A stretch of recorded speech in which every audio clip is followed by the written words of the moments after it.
đây là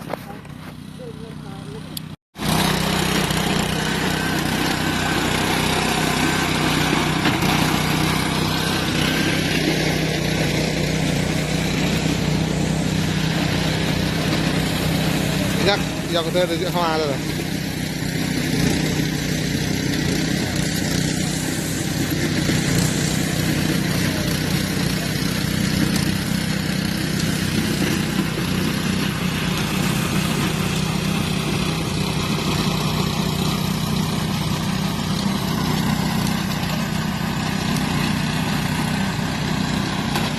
Sang ke pun nanti mak buat mang này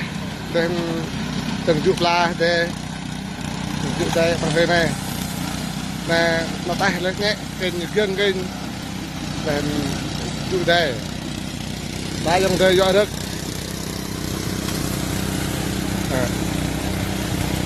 đời do đất rồi